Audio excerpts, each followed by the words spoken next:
the floor to our colleague from the lower house, Honorable R.D. Teves Jr. He is invited by this committee to shed light on the allegations about conspiracy and everything. You have the floor, Congressman Teves. Yes, sir. Thank you, sir. No, good afternoon. Sorry, I was very late. I came from another meeting. Inimbitahan nga daw ako dito dahil sa conspiracy na something, but hindi ko na narinig yung portion na yun because I fell asleep when I was watching that Senate hearing. I saw the first portions. So, if I may be enlightened on, hindi ko alam anong conspiracy yung sinasabi. Narinig ko lang yung pangalan ko noon. Just for the record, Congressman Teves, during the first or second hearing, Mr. Atong Ang intimated that apparently there is a conspiracy from among the other licensees. Parang napag-isahan siya na sirain yung kanyang reputasyon. So, nabanggit ang pangalan mo, pangalan ni Bong Pineda, ni Gerald Casculan, at saka yung isa pang mayor, at saka yung iba. But lately, per the statement of Mr. Atong Ang, sinasabi niya na Congressman Teves, mukhang wala, mukhang hindi involved. Yeah, kinler rin naman niya yung pangalan mo. He's just emphasizing Bong Pineda. Bong Pineda, and apparently, General Casculan? Yes, Your Honor. Ano lang, sabi, conclusion ko lang yun. Okay. Yan ang kanyang pakiramdam. Kaya, to give you the venue to give your side para naman sabihin nyo, nabanggit yung pangalan ko. Hindi mo lang ako binigyan ng tsansa ng aking mga colleague dyan sa upper house na makapagsalita. Then, kaya, we deem it proper na imbitahan ka namin para mag-share ka rin ng iyong side kung ano masasabi mo, Congressman Teves. Yes, una-una dagang salamat, sir, no, for inviting me here, giving me the chance to makasalita naman sa side ko. Unang-una, hindi po ako licensee, at pangalawa po, kung conspiracy man kalaban kay Boss AA, magkaibigan naman po kami. Kaya malamang hindi ako kasama doon. Matagal na kaming magkaibigan. Yun lang. Thank you. Apparently, hindi ikaw yung sinasabi, Teves, eh. The Deputy Speaker. Thank you. Thank you very much, Congressman Teves. Maraming salamat. So, balikan natin si Colonel Avelino. Nakapag-oath ka na, di ba? Nakapag-oath ka na? Yes, sir. Opo, sir. Kailan ka naging Chief ng Provincial Intelligence Branch ng Laguna? Kailan at hanggang kailan? Kailan nagsimula at natapos?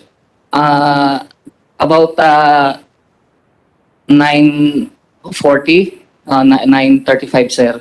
Ha? I was informed by the... No. Kailan ka? November 18 po, sir.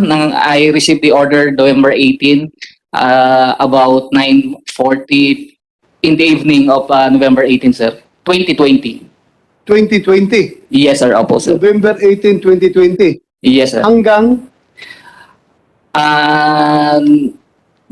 Okay lang, sir. Medyo magulo yung order ko that time, sir. Sige. November 18, I received the order at about 9:40 in the evening of November 18, 2020.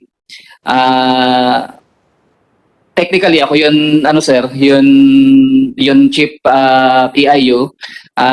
The schedule of turnover ceremony, together with yung Kalamba, yung mga ibang mapapalitan, sir, ng November 19, 2020, sir, at 10 a.m. Nung hapon din yun, canceled ang order ko hanggang na-reassign ako ng November 27, 2020, sir. Naalis ako sa sir, sa PIU ng October 19, 2021, sir. 2021, sir. October, when I admitted to be part of the PSOSEC, sir. undergoing ako ng OSEC, sir, ngayon. So, gaano kahaba ang stint mo as PIB? Almost 11 months, sir. 11 months. Opo. So, during this 11 months, ikaw ang chief nung PIB na yan. Yeah, opo. So, 2020 nag-start, di ba? November 27, 2020 po. 2020, 2021. So, most likely, lahat ng nangyayaring abduction doon sa Bungan, sa Santa Cruz, Laguna, ikaw ang chief ng PIB. Yes, sir. So, ano nakarating na impormasyon sa'yo? You are the intelligence chief. Imposibleng hindi mo alam ang nangyayari doon sa area mo. Anong nangyari? Paano mo nalaman? Yung 4th District Team member, sir, inform me about doon sa nagreklamo na nagpapablatter, sir, sa Santa Cruz CPS na allegedly may nawawala po raw at nagpapablatter doon sa Santa Cruz CPS. Subsequently, sir, si Sir Pitalio, may provincial director din, also inform me. Pero hindi ko na po nasabi sa kanya na nagsabi rin sa akin yung team member ng 4th District.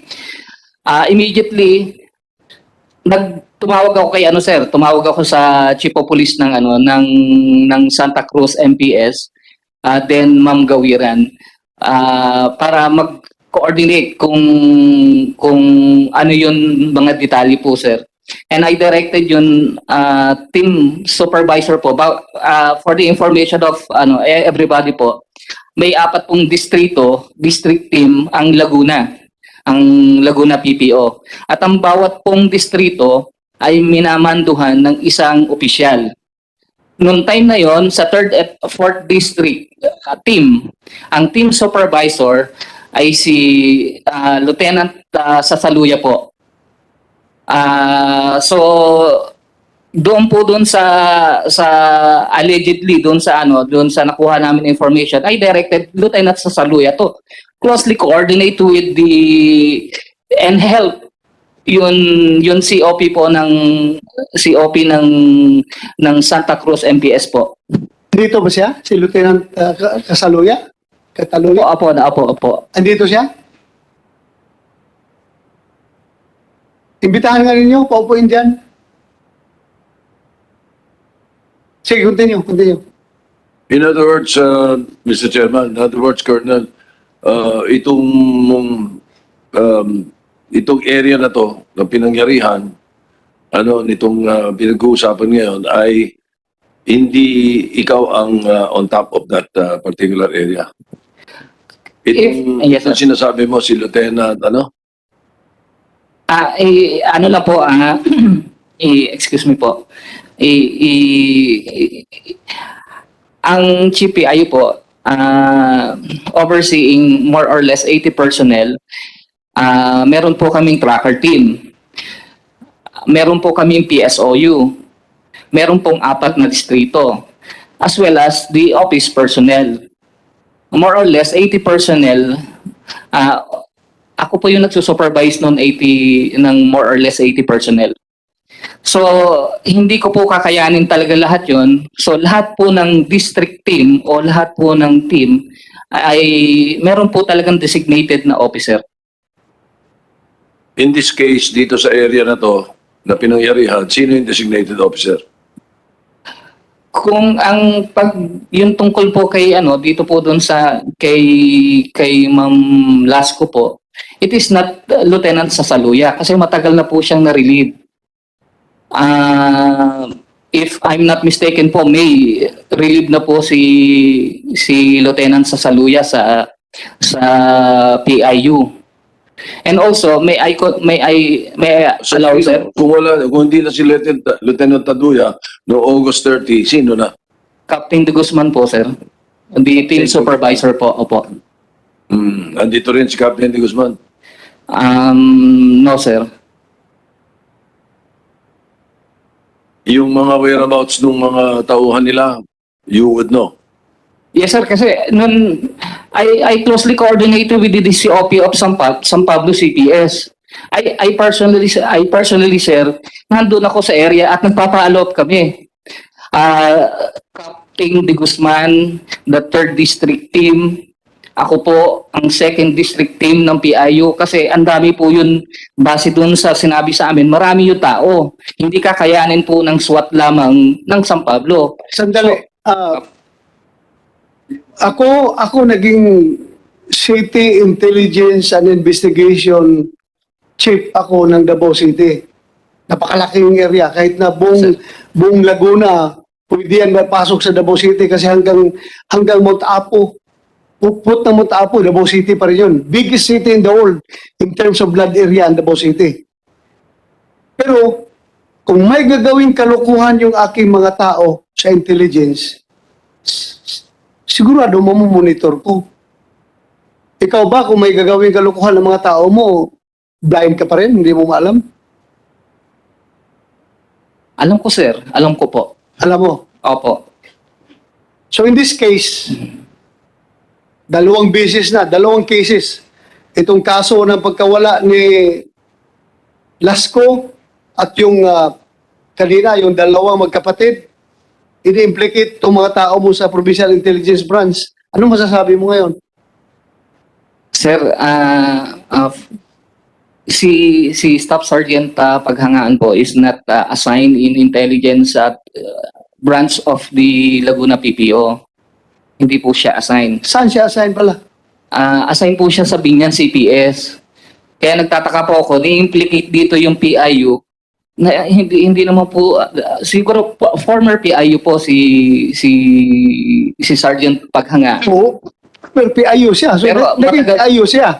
Opo sir, matagal na po siyang wala sa PIU po sir.